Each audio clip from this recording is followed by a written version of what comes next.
ջերմ բաժիններ պատճառ։ Ազգային ժողովի Հայաստան խմբակցության պատգամավոր Մեհեր Սահակյանի մահվան դեպքից 3 ամիս անց Հայաստանի Հանրապետության քննչական կոմիտեն ստացել է նշանակված փորձաքննությունների եզրակացության պատասխանը, որով հիմնավորվել է, որ Ազգային ժողովի Հայաստան խմբակցության պատգամավոր Մեհեր Սահակյանը դեպքի օրը որևէ ալկոհոլ կամ թմրանյութ օգտագործած չի եղել։ Արդյունքում, անգամ եզրակացությունը ստանալուց հետո, մինչ օրս առեղծված է մնում այն հանգամանքը, թե ինչ տեղի ունեցավ նրա հետ, որի հետևանքով մեքենան հայտնվեց ձորի խորքում, եւ Մեհեր Սահակյանը մահացավ։ Սա նշանակում է, որ 3 ամիս անց դեռ առեղծված է մնում պատգամավորի մահը։ Ինչպես ավելի վաղ հայտնել էինք, ներքին գործերի նախարարության փրկարարծառայության 911 ծառայությունը ահազանգ էր ստացվել, որ Երևան-Երաստ-Մեղրի ավտոճանապարհի Տիգրանաշենի ոլորանների հատվածում ավտոմեքենա է ընկել ձորը, մոտ 350-ից 400 մետր գլորվել է խորքում։ Ավտոմեքենայի մեջ փրկարարները հայտնաբերել էին Ազգային ժողովի պատգամավոր Հայաստան խմբակցության անդամ Մեհեր Սահակյանի մարմինը, ում նախորդ օրվանից որոնում էին։ Պատգամավորի գործընկերները Արնոլ Լրատվականի հետ զրույցում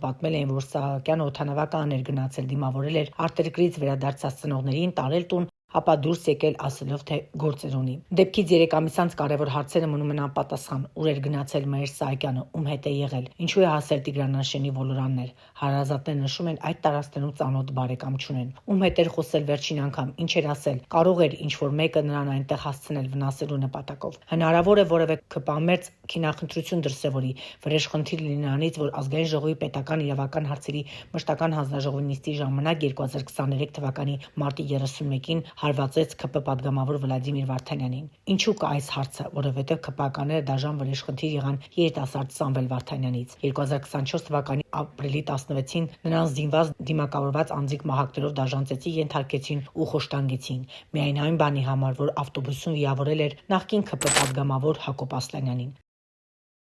Գուցե եղանակային պայմաններով պայմանավորված մոլորվել էր 14 տարի այդ մեքենան վարող Մեհեր Սահակյանը։ Միգուցե ինչ-որ մեկը մեքենան վարել է նրա ուղղությամբ, ինչի պատճառով էլ Սահակյանի ավտոմեքենան գլորվել է ձորը։ Իսկ գուցե իսկապես դժբախտ պատահար է տեղի ունեցել, չեն կարող գոյություն ունենալ։ Փաստ է մեկ բան, նշանակված փորձաքննությունների եզրակացությունները ստացվել են,